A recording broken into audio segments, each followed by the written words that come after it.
Halo kawan, selamat datang di Toyota Hamzah Channel. Kali ini kita akan membahas mengenai sejarah toko kelontong milik orang Cina. Saat ini banyak sekali toko-toko yang bertebaran baik di kota maupun di desa. Namun, pernahkah kawan ketahui bahwasanya sebagian besar toko tersebut itu dikuasai oleh dua entitas, yakni kalau bukan orang Cindo alias Cina Indonesia, yang kedua dikuasai oleh orang Madura.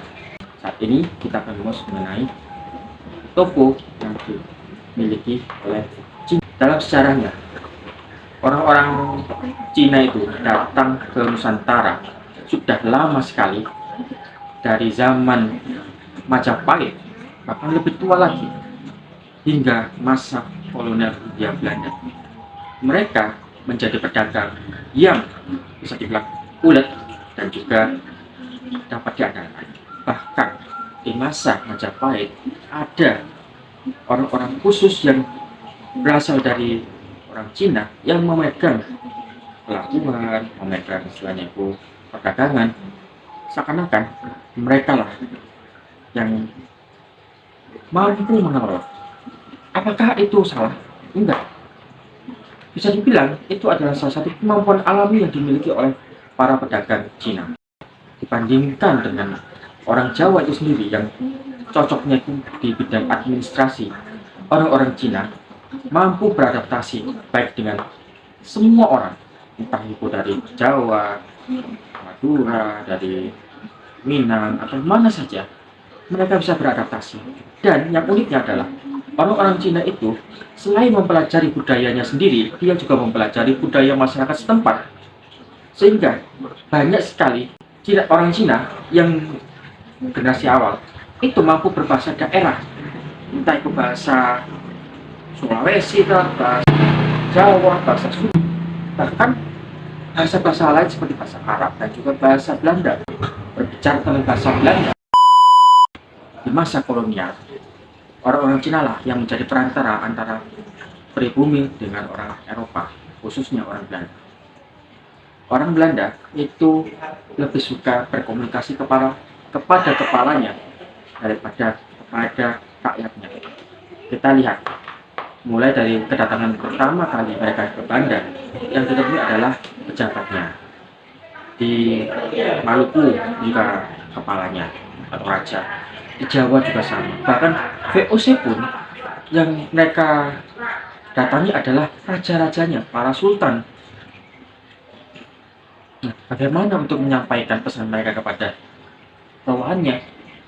Mereka mencari orang-orang yang pandai berbahasa. Nah, inilah kelebihan dari orang Cina.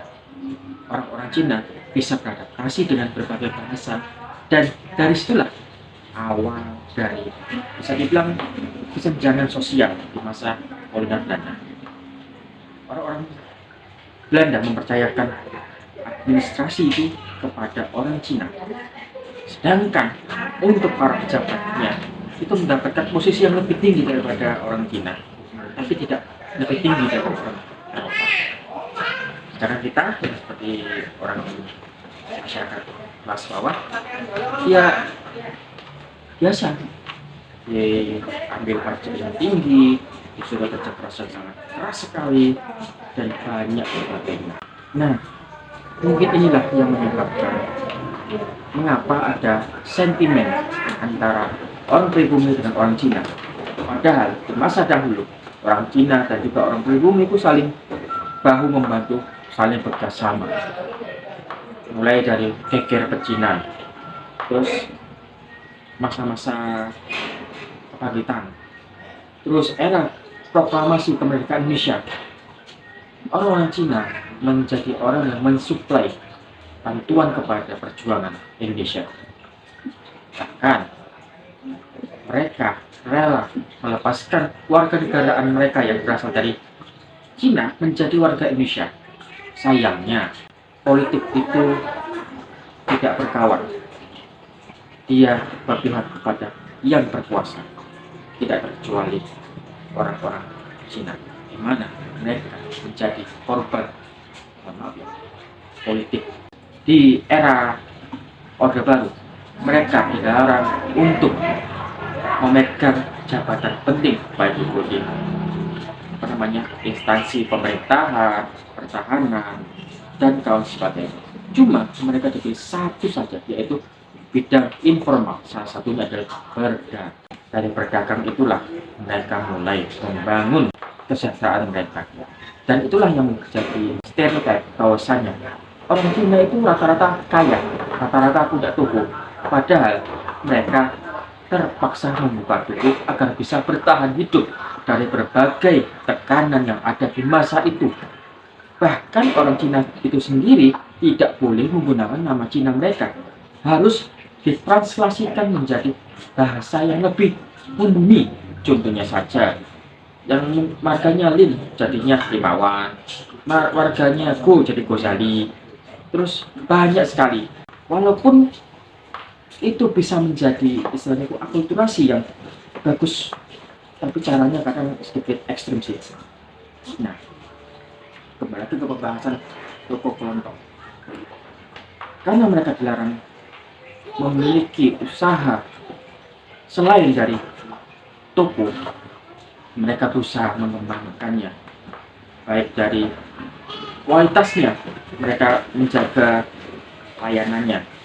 Coba, kalau yang udah toko itu orang Jawa sama orang Cina, lebih prefer, lebih nyaman kalau kita ngobrol sama orang Cina dibandingkan dengan orang Jawa.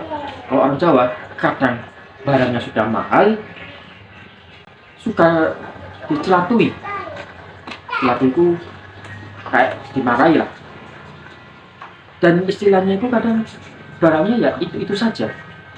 Beda dengan orang Cina yang pelayanannya ramah, kadang istilahnya itu dia diajak ngobrol loh. Saya pernah punya pengalaman, namanya Pak Haris.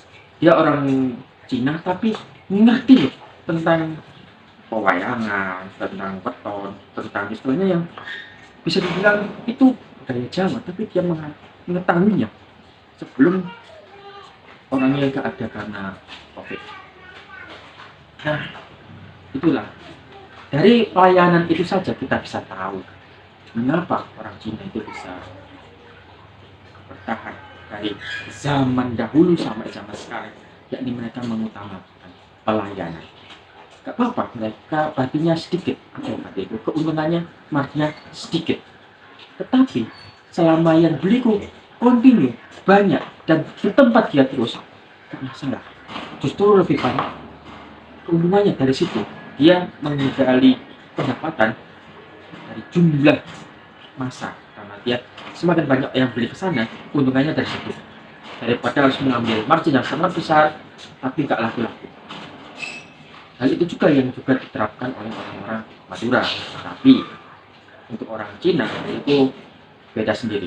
Orang Cina bisa mandiri, sedangkan orang Madura itu ada kayak semacam kekeluargaan. Dan yang paling unik, orang Cina selalu mewariskan keterampilan mereka kepada anak cucu mereka. Meskipun mereka tidak buka toko ataupun meneruskan usaha mereka, tetapi bakat mereka dalam hal jual beli itu seakan mendarah daging. Di Tiongkok sendiri, anak harus bisa menguasai keterampilan yang dimiliki oleh orang tuanya, meskipun dia istilahnya itu kerjanya beda. Misal bapaknya itu seorang petani, tapi anaknya menjadi seorang istilahnya itu dokter.